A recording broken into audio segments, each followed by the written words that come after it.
नमस्कार प्रिय मित्रों, स्वागत है आप सभी का अपने चैनल कथा साहित्य दर्पण में। मित्रों, आज हम लोग सुनने जा रहे हैं आचार्य रामचंद्र शुक्ल जी की कहानी 11 वर्ष का समय। यह कहानी 1903 में लिखी गई। कुछ विद्वान इस कहानी को हिंदी की प्रथम मौलिक कहानी भी मानते हैं। तो आइए सुनते हैं। दिन भर बैठे बैठे मेरे सिर में पीड़ा उत्पन्न हो गई। मैं अपने स्थान से उठा और अपने एक एकांतवासी मित्र के यहाँ जाना चाहा। मैंने देखा तो वे ध्यान मग्न सिर नीचा किए हुए कुछ सोच रहे हैं। मुझे देख आश्चर्य से बोले, चलो थोड़ी देर कहीं घूम आए। नगर में उनसे मेरे सिवा किसी और की विशेष जान पहचान नहीं है। मैंने पास जाकर कहा, मित्र, आज तुम बहुत उदास जान पड़ते हो, चलो चलें कहीं दूर घूम आए। वे तो यही चाहते थे। तुरंत उठ खड़े हुए। हम दोनों नगर से पूर्व की ओर चले। बाग के दोनों ओर कृषि संपन्न भूमि की शोभा अनुभव करते, हरियाली के विस्तृत राज्य का अवलोकन करते हम लोग चले। दिन का अधिकांश समय शेष था, इससे चित्त को स्थिरता थी। आहा, ऋतुओं में उदारता का अभिमान यही ऋतु तो कर सकती है। दीन कृषकों को अन्नदान और सूर्य तप्त पृथ्वी को वस्त्रदान देकर यश की भागी होती है यह ऋतु। इसी से तो कवियों की कौंसिल से राय बहादुर की उपाधि मिलनी चाहिए। एतादृश भावों में उलझ पड़ हम लोग ध्यान की शुद्धता की ओर न रहकर नगर से बहुत दूर निकल गए तो देखा सने सने भूमि में परिवर्तन लक्षित होने लगा। अरुणता मिश्रित पहाड़ी, रेतीली भूमि, जंगली बेर, मकोई की छोटी छोटी कंटकमय झाड़ियाँ दृष्टि के अंतर्गत आने लगी। अब हम लोगों को लगा कि हम लोग दक्षिण की ओर बहुत दूर निकल आए हैं। संध्या भी हो चुकी थी। अब हम लोग नहीं कह सकते कि किस स्थान पर हैं। एक पगडंडी के आश्रय से हम लोग चल रहे थे, जिस पर घास उग गई, जो यह इस बात की शपथ दे रही थी कि मनुष्य इस ओर अब नहीं आते। कुछ दूर चलकर यह मार्ग भी क्षीण सागर लुप्त हो गया। इस समय क्या कर्तव्य है, इस चित्त इसी चिंता से परेशान हो रहा था। अंत में यह विचार स्थिर हुआ कि किसी खुले स्थान को चारों ओर से देखकर यह ज्ञान प्राप्त करे कि हम लोग कहाँ पर हैं। दैवात सम्मुख ही एक ऊंची पहाड़ी दिखाई पड़ी। उसी को इस कार्य के लिए उपयुक्त स्थान हम लोगों ने सोचा। ज्यों त्यों करके उस पहाड़ी पर हम लोग पहुँचे और जाते ही जनु नंदिनी के दर्शन हुए। नेत्र तो सफल हुए, इतने में ही चारु हंसिनी चंद्रिका भी अट्टहास करके खिल पड़ी। उत्तरी पूर्व की ओर दृष्टि गई। बड़ा विचित्र दृश्य था। सहसा मैं चौंक पड़ा और ये शब्द मेरे मुख से निकल गए, क्या ये वही खंडहर है जिसके विषय में अनेक दंत कथाएं प्रचलित हैं? चारों ओर दृष्टि उठाकर देखने से पूर्ण रूप से निश्चित हो गया कि हो न हो यह वही स्थान है जिसके संबंध में हम लोगों ने सुन रखा है। मैंने संक्षेप में उस खंडहर के विषय में जो कुछ सुना था उसे कह सुनाया। हम लोगों के चित्त में कौतूहल उत्पन्न हो गया। उत्तर की ओर उतरना बड़ा दुष्कर प्रतीत हुआ, क्योंकि जंगली वृक्षों और कंटकमय झाड़ियों से पहाड़ी का वह भाग आच्छादित था। पूर्व की ओर हम लोग सुगमता से नीचे उतरे। यहाँ से लगभग 1.5 मील प्रतीत होता था यह खंडहर। हम लोगों ने उसी ओर पैर अपने मोड़ दिए। मार्ग में घुटनों तक उगी हुई घास पग पग पर बाधा उपस्थित करती थी, किंतु अधिक विलंब तक यह कष्ट हम लोगों को न भोगना पड़ा। आगे चलकर टूटे फूटे खपरेलों की सिटकियाँ मिलने लगी। इधर उधर गिरी हुई दीवारों और मिट्टी के ढूह प्रत्यक्ष होने लगे। हम लोगों ने जाना कि अब यहीं से खंडहर का आरंभ शुरू हो गया है, जिससे होकर हम लोग निर्भय जा सकते हैं। इस निर्भयता के लिए हम लोग चंद्रिका का भी धन्यवाद करना चाहेंगे। सन्मुख ही एक देव मंदिर पर दृष्टि पड़ी, जिसका कुछ भाग तो नष्ट हो गया था, किंतु शेष प्रस्तर विनिर्मित होने के कारण अभी क्रूर काल के हाथों को बर्दाश्त करता आया है। मंदिर का द्वार ज्यों का त्यों खड़ा है। किवाड़ सटे हुए थे। भीतर भगवान भवानीपति बैठे निर्जन कैलाश का आनंद ले रहे थे। द्वार पर उनका नंदी बैठा था। मैं तो प्रणाम कर वहाँ से हटा, किंतु देखा कि हमारे मित्र बड़े ध्यान से उस मंदिर को देख रहे हैं और मन में कुछ सोच रहे हैं। मैंने पुकार कर कहा, मित्र, क्या बात है? मेरी बोली सुनते हुए झट मेरे पास दौड़ कर आया। कुछ नहीं है, वहीं मंदिर देखने लगा था। कहीं सड़े हुए किवाड़ भूमि पर पड़े प्रचंड काल को साष्टांग दंडवत दे रहे थे। जिन घरों में किसी अपरिचित परछाई पड़ने से कुल की मर्यादा भंग हो जाती थी, वे भीतर से बाहर तक खुले पड़े हैं। रंग बिरंगी चूड़ियों के टुकड़े इधर उधर पड़े काल की महिमा गान कर रहे हैं। इनमें से मैंने एक दो को हाथ में उठाया। उठाते ही यह प्रश्न उपस्थित हुआ कि वे कोमल हाथ अब कहाँ हैं जो कभी इनको धारण किया करते थे। हाँ, यही स्थान किसी समय नर नारियों के आमोद प्रमोद कर रहा होगा, बालकों के कल्लोल का रहा होगा। आज वही कराल काल के कठोर दांतों के तले पिसकर चूर्ण हो गया। तृणों से आच्छादित गिरी हुई दीवारें, मिट्टी और ईंटों के ढूह, टूटे फूटे चौखटे और किवाड़ इधर उधर पड़े एक स्वर से पुकार कर कह रहे थे, दिनन के फेर होत मेरु होत माटी। प्रत्येक पार्श्व से मानो यही ध्वनि आ रही थी।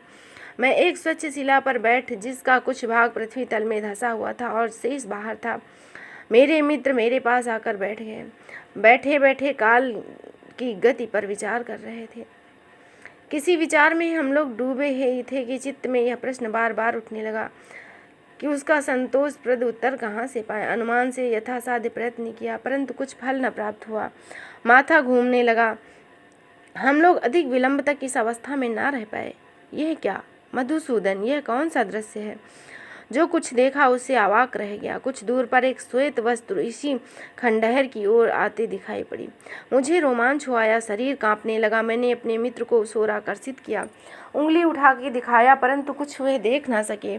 मैं स्थापित मूर्ति की भांति बैठा रहा। पुनः वही दृश्य हम लोगों ने देखा। एक श्वेत परिच्छद धारिणी एक जल स्त्री जल लिए खंडहर के एक पार्श्व से होकर दूसरी ओर बड़े वेग से निकल गई। उन्हीं खंडहरों के बीच ना जाने कहाँ अंतर ध्यान हो गई। इस अभूतपूर्व दृश्य को मेरे मस्तिष्क में पसीने पसीने भर गए और कई प्रकार के भ्रम उत्पन्न होने लगे। विधाता, तेरी सृष्टि ना जाने कितनी अद्भुत है। अद्भुत मनुष्य की विचार दृष्टि से भी वंचित है। यद्यपि मैंने इस स्थान के बारे में विशेष सुन रखा था, अनेक भयानक कथाएं सुन रखी थी, किंतु मेरे हृदय पर भय का विशेष संचार न हुआ, क्योंकि मेरी भूत प्रेत में इतनी आस्था न थी। हम दोनों को यह चिंता हुई कि वह स्त्री कौन है, इसका पता लगाना चाहिए।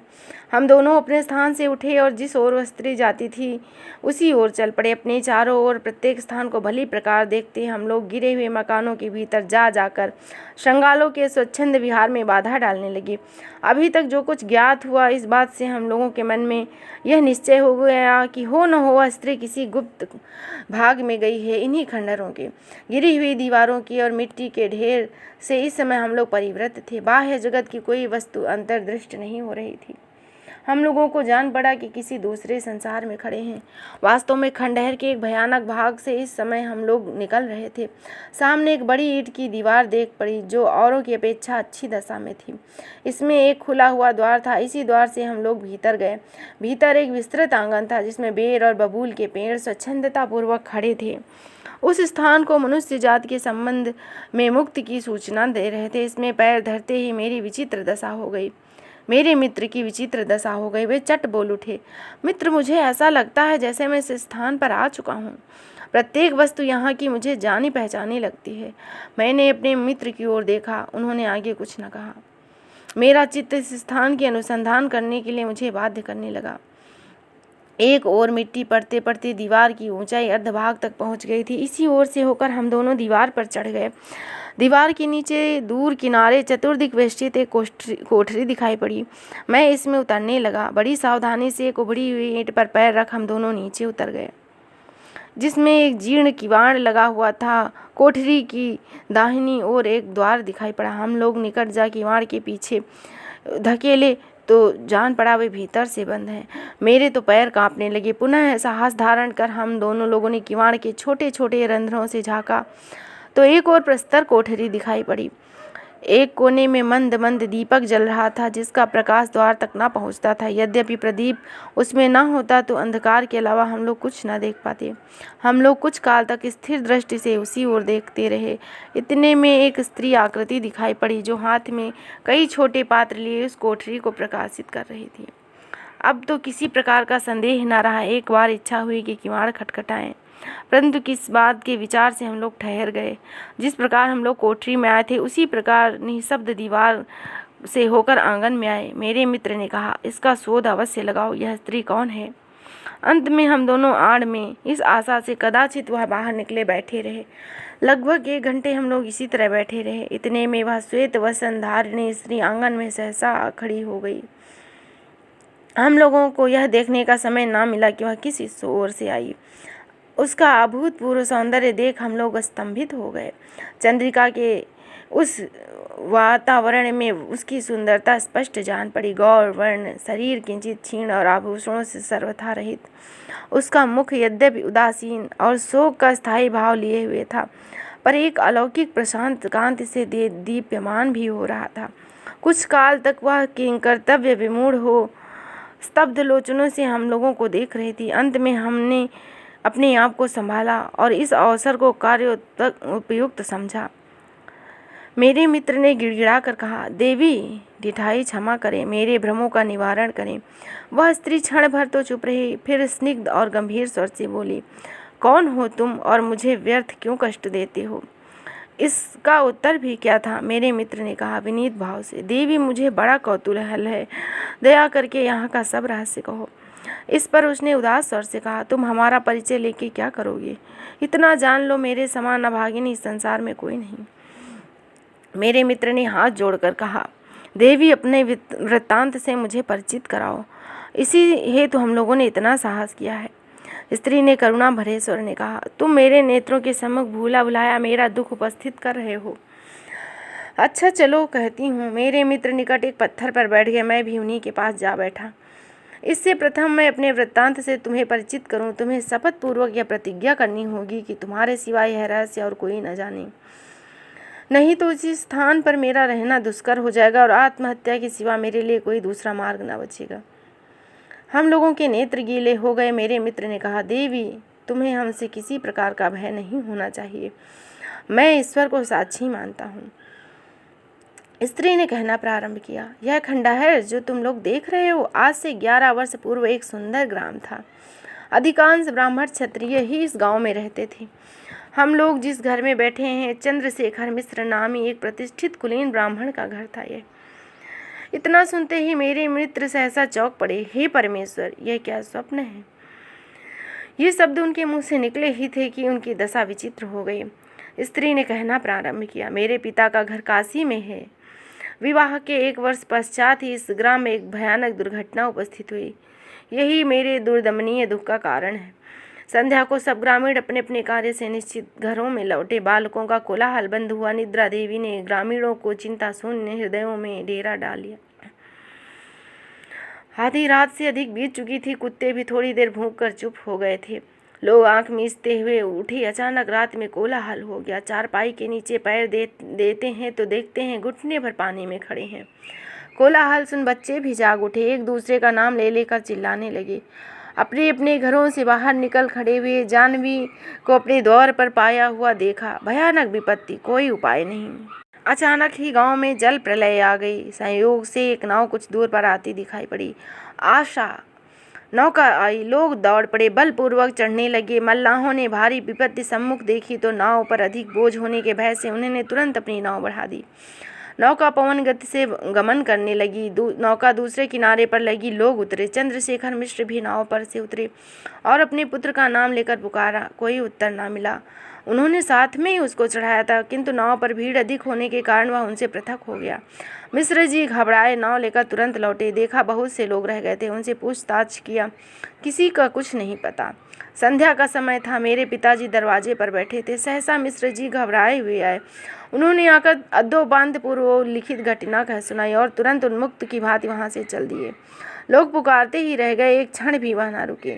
फिर तभी से वह न दिखाई दिए। ईश्वर जाने कहाँ गए। मेरे पिता भी दत्तचित्त होकर अनुसंधान करने लगे।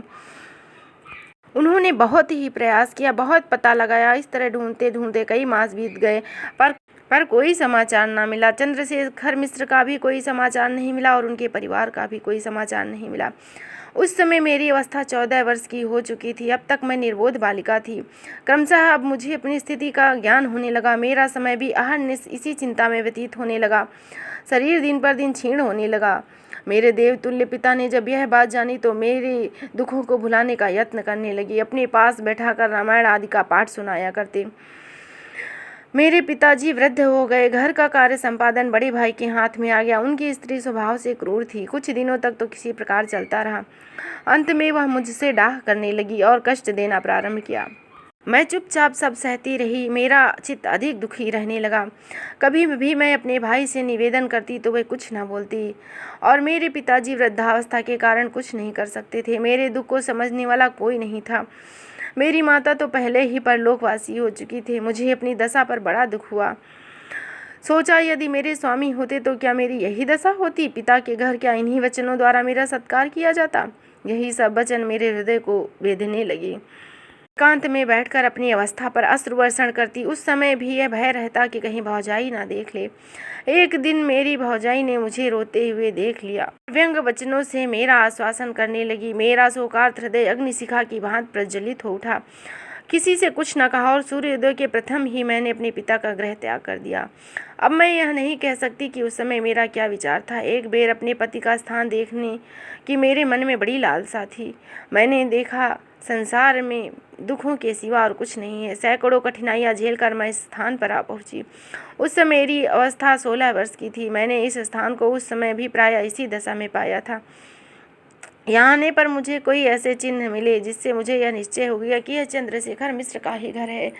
इस स्थान को देख मेरे हृदय में बड़ा कठोर आघात पहुंचा। इतना कहते कहते हृदय के आवेग को शब्दों में ही बंद रखा, उसने बाहर न प्रकट होने दिया। क्षणिक चुप रहे से नीचा किए भूमि की ओर देखते रही, और मेरे मित्र की तो दशा ही विचित्र थी। बहुत ही कातर स्वर से वह पूरी कहानी सुन रहे थे। स्त्री ने फिर कहना आरंभ किया, इस स्थान देख मेरा चित्र बहुत दग्ध हुआ। यदि ईश्वर चाहता तो किसी दिन मैं इस घर की स्वामिनी होती। आज उसने इस घर को मुझे इस अवस्था में दिखाया। बहुत खोज करने पर इस घर में मुझे 2 कोठरियां मिले जो सर्व प्रकार से सुरक्षित थी। लगभग चारों ओर से मिट्टी पड़ जाने के कारण किसी को उनकी स्थिति का संदेह नहीं था। मुझे बहुत सी सामग्रियां भी इसमें प्राप्त हुई जो मेरी तुच्छ आवश्यकता को पूर्ति कर सकती थी। यह निर्जन स्थान अपने पिता के कष्टागार कारागृह से अधिक प्रतीत हुआ। यही मेरे पति की बाल्यावस्था के दिन व्यतीत हुए। यह स्थान मुझे बहुत प्रिय है। यहीं मैं अपने दुखमय जीवन का शेष भाग काटूंगी। जिसने मुझे इस अवस्था में डाला, मैं उनकी आराधना करके बिताऊंगी। यही विचार मैंने किया है। जिसने ऐसा उपयुक्त स्थान मेरे लिए ढूंढ कर निकाला। कदाचित तुम पूछोगी कि अभागिनी ने अपने लिए इस प्रकार का जीवन क्यों चुना, तो इसका उत्तर यह है कि दुष्ट संसार भांति भांति की वासनाओं से पूर्ण है जो मनुष्य उसके सत्य पद से विचलित कर देते हैं। दुष्ट और कुमार्गी लोगों के अत्याचार से बचना भी कठिन है। इतना कह वह स्त्री ठहर गई। मेरे मित्र की ओर देखा जो कुछ मिनट तक काष्ठ पुतलिका की भांति बैठे रहे। एक लंबी सांस भर उन्होंने कहा, ईश्वर, यह स्वप्न है या प्रत्यक्ष? उनका स्त्री का भाव देख देख कर विस्मित हो जाना। मैंने उनसे पूछा, क्यों, कैसा चित्त है? मेरे मित्र ने अपने आप को संभाला और उत्तर दिया, तुम्हारी कथा का प्रभाव मेरे चित्त पर बहुत हुआ, आगे सुनाओ। स्त्री ने कहा, मुझे अब कुछ नहीं कहना। आज 5 वर्ष मुझे इस स्थान पर आए हुए संसार में किसी मनुष्य को आज तक यह नहीं प्रकट हुआ कि और यहाँ पर कोई आता भी तो नहीं प्रेतों के भय से। मुझे अपने आप को गोपन रखने में इसीलिए कोई विशेष परेशानी नहीं। संयोगवश रात्रि में यदि किसी की दृष्टि मुझ पर पड़ भी जाए तो चुड़ैल होने के भ्रम से कोई यहाँ आने का साहस नहीं करता। आज यह प्रथम ऐसा संयोग हुआ है जो तुम लोग यहाँ आए हो। मैं प्रार्थना करती हूँ तुम्हें अपने शपथ पर दृढ़ रहने के लिए। अब मैं संसार में नहीं प्रकट होना चाहती। अगर प्रकट हो गई तो मेरी बड़ी दुर्दशा होगी। मैंने देखा मेरे मित्र का चित्त भीतर ही भीतर आकुल हो रहा था। उन्होंने अपने वेग को रोक पूछा, तुम्हें अपने पति का कुछ स्मरण है? स्त्री ने नेत्रों से अनर्गल धारा प्रवाहित करते हुए कहा, वह मूर्ति यद्यपि मेरे हृदय में विद्यमान है, प्रचंड काल भी वहाँ से उसे हटाने में असमर्थ है। मेरे मित्र ने कहा, देवी, तुमने बहुत कुछ रहस्य प्रकट किया। अब जो कुछ शेष है उसका वर्णन मेरे मुख से सुनो। इस आख्यायिका से यह ज्ञात होता है कि चंद्रशेखर मिश्र के पुत्र की क्या दशा हुई। चंद्रशेखर मिश्र और उनकी पत्नी का क्या हुआ, सुनो। नाव पर मिश्र जी अपने पुत्र को बैठा कर ही आगे बढ़े, पर नाव में भीड़ अधिक होने जाने के कारण वह उनसे छूट गया। उन्होंने समझा कि वह नाव पर है। इधर मनुष्यों की धक्का मुक्की से वह नाव से नीचे जा गिरा। ठीक उसी समय मल्लाह ने नाव खोल दी। कई बार उसने अपने पिता को पुकारा, परंतु कोलाहल में वह न सुन सके। इधर जल प्लावन अधिक बढ़ चुका था। लड़के ने एक छप्पर को बहते हुए देखा और उसी पर बैठ गया। इतने में जल का एक बहुत बड़ा झोंका आया और छप्पर सहित लड़का शीघ्र गति से बहने लगा। चुपचाप मूर्तिवत वह उसी पर बैठा रहा। उसे यह ध्यान नहीं रहा कि वह कितने दिनों तक बैठा रहा। भय और दुविधा से वह संज्ञाहीन हो गया। अनेक यत्न करने पर वह बालक जब होश में आया तो उसने देखा कि वह एक बंगाली परिवार के पास है। उन सज्जनों ने बड़े यत्न से उसकी सेवा की। नौका बराबर चलती रही, बीच में कहीं ना रुकी। कई दिनों के उपरांत वह कलकत्ता पहुंच गया। वह बंगाली सज्जन उसे अपने घर ले गए। उन्होंने अपने पुत्र के समान उसका पालन पोषण किया। इसी प्रकार कई मास व्यतीत हो गए। क्रमशः अपने पास के ही लोगों में वह बालक हिल मिल गया। बंगाली महाशय एक पुत्र था।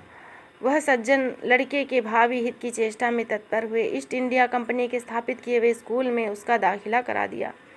क्रमशः उसे अपने घर में रहने दिया, जिससे बालक का ध्यान अपने घर की ओर कम होने लगा। इसी तरह कई वर्ष व्यतीत हो गए।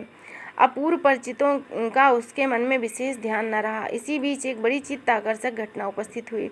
बांग्लादेशी सज्जन के उस पुत्र का विवाह हुआ। चंद्रशेखर का पुत्र भी उस समय वहां उपस्थित था। उसने सब देखा तो उसकी दीर्घकाल की निद्रा भंग हुई। सहसा उसे ध्यान आया कि मेरा भी विवाह हुआ था, अवश्य हुआ है। वह अपने विवाह का बारंबार स्मरण करने लगा। अपनी पाणी ग्रहिणी भार्या का भी उसे स्मरण हो आया। उसका चित्त अपने देश लौटने के लिए आकुल होने लगा। दिन रात इसी चिंता में वह रहने लगा। कतिपय हमारे पाठक यह दोषारोपण करेंगे कि कभी न साक्षात्कार हुआ, न वार्तालाप हुआ, न लंबी लंबी कोर्टशिप हुई, तो यह प्रेम कैसा। महाशय रुष्ट न हुई। यह अद्भुत प्रेम था, घनिष्ठ प्रेम था। युवक का चित्त अधिक डावाडोल होने लगा। दिन प्रतिदिन उसने एक दिन देवतुल्य सज्जन से अपने चित्त की अवस्था प्रकट की और विदा मांगी। आज्ञा पाकर उसने स्वदेश की ओर यात्रा की। देश आने पर उसे विदित हुआ कि ग्राम में अब कोई नहीं है।